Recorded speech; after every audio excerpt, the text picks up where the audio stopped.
tell us about EPFO, the internal dynamics and what really goes inside EPFO. How do EPFO officials work, and all these things was something that people will get to know about, and they'll understand that why things are being delayed. Correct. Absolutely. I mean, my experience with working with EPFO and talking to some of the people at senior level as well as junior level, right, has been very decent, right. Most of them would like to help, right. They want to help, but the system, like it fails us, it fails them as well, right. So individually they might be they are also struggling. We have seen them personally very closely. They are also struggling. The servers go down. They also need to FII, they also need to put OTP and CAPTCHA every time they have to log in, right. So imagine something that you have to do once a month, they have to do 5 times a day, right. My God, So it's painful for them as well. They are short staffed, right. The employee strength in EPFO right hasn't grown at the same rate that the Indian workforce has grown, right. So those are their challenges. On top of that, the systems, right. For example, let's say your EPFO office is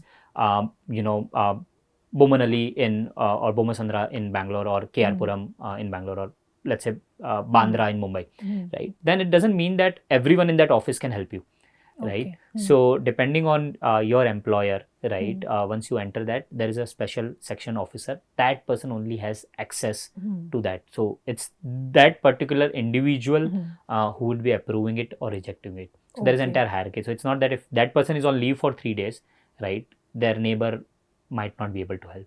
Either they can help or their boss can help.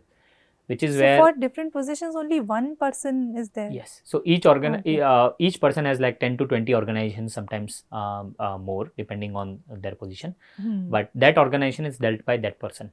Okay. And that person is on leave, then your it work gets stuck, right. Also the systems are like and that. You would get to know about it only when you go there physically. And correct.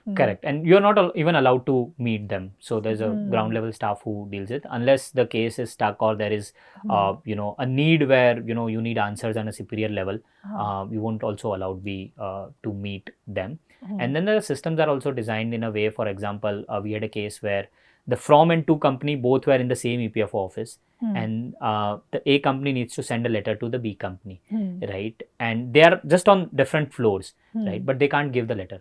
The letter will go through India Post, go outside, and then be delivered to that section officer. So the rules are such that sometimes that becomes the approval process. So every transfer or every withdrawal, you feel that the person has approved or rejected, but there are 2 to 3 approvals that goes inside that request. Sometimes maybe even 4 levels of approval depending on the request, right. So the first person has approved, then it goes to second person, and that's why the time increases.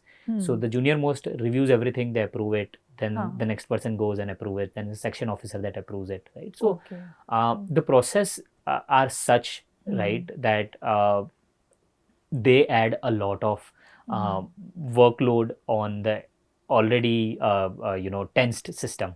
So which is where delays happen a lot, right.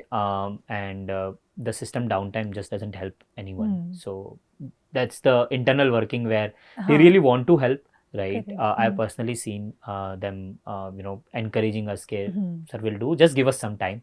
But they are in a situation where bound by all boundaries. Their own internal processing, yes, which is not updated and still very physical process and all documents, physical documents driven. Correct.